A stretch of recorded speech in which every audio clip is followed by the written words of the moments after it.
নবীজি সাল্লাল্লাহু আলাইহি ওয়াসাল্লাম এত বড় এরিয়া বিজয় করে, খেলাফত প্রতিষ্ঠা করে, ইসলামী রাষ্ট্র ব্যবস্থার সকল এ টু জেড সব বিধানগুলো বাস্তবায়ন করে তারপরে নবীজি দুনিয়া থেকে বিদায় নিয়েছেন। নবীজি বলেন, আনা খাতামুন নবিয়্যিন ওয়ালা নাবিয়্যা বাদি, আমি যেহেতু শেষ নবী, আমার পরে আর কোনো নবী আসবে না। তাহলে শেষ নবী যখন চলে গেলেন, এখানে পরবর্তীতে দুটো শূন্যতা সৃষ্টি হবে। কয়টা শূন্যতা? দুইটা শূন্যতা।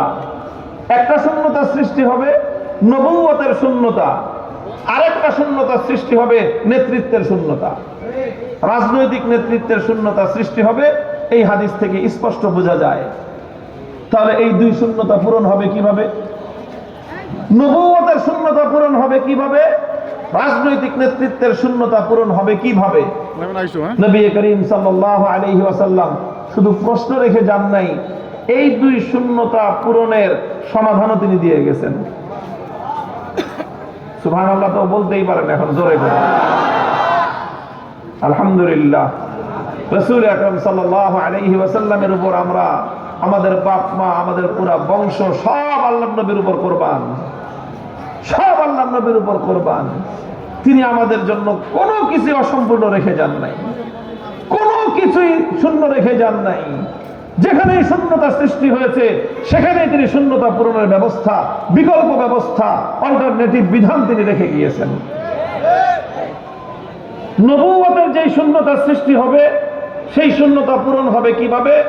নবীজি অন্য হাদিসে তার জবাব দিয়েছেন, আল উলামা ওয়ারাসাতুল আম্বিয়া ওয়া ইন্নাল আম্বিয়া লাম ইউয়ারিসু দিনারা ওয়ালা দিরহামা ইন্নামা ওয়ারাসুল ইলম। আলেমগণ নবীদের উত্তরাধিকারী হিসেবে, ওয়ারাসাতুল আম্বিয়া হিসেবে, ইলমের ধারক বাহক যারা হবেন তারা নবীদের নবুয়তের মাধ্যমে উম্মতকে তারা যে নির্দেশনা প্রদান করতেন, উম্মতকে যে গাইডলাইন দিতেন, সেই গাইডলাইন নবীর পরে দেওয়ার দায়িত্ব হলো উম্মতের আলেম সমাজের। যারা ইলমকে ধারণ করবে, ইলমের মাধ্যমে নবুয়তের শূন্যতা পূরণ হবে। রাজনীতির নেতৃত্বের শূন্যতা পূরণ হবে কিভাবে? তাহলে নবীজি ওই হাদিসেই বলেছেন, ওয়াসায়াকুনু খুলাফাউ ফায়াকসুরুন, আমার পরে উম্মতের মধ্যে খলিফা হবেন। আমার পরে কি হবে? খলিফা হবেন। খলিফার বহু বচন হলো খুলাফা।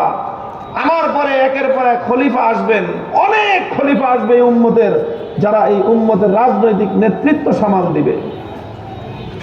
খলিফা, খলিফা এই উম্মতের জন্য আল্লাহ প্রদত্ত এক মস্ত বড় নিয়ামত।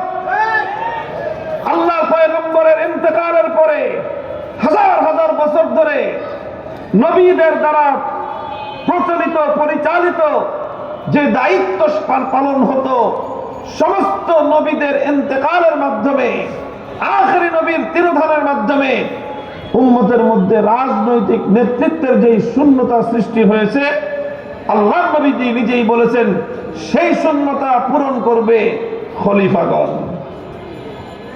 ওয়াসায়াকুনু খুলাফাউ ফায়াকসুরুন, খলিফাগণ সেই শূন্যতা পূরণ করবেন।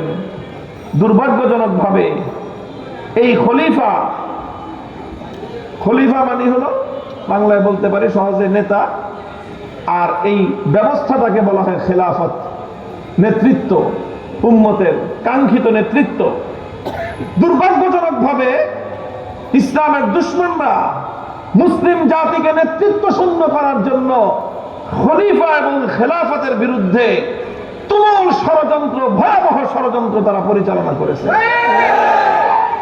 মুসলমানরা যেন খলিফা না বলে, মুসলমানরা যেন খেলাফত না বলে, এই জন্য তারা বিকৃত করতে করতে খলিফা বানাইছে তারা দর্জিরে।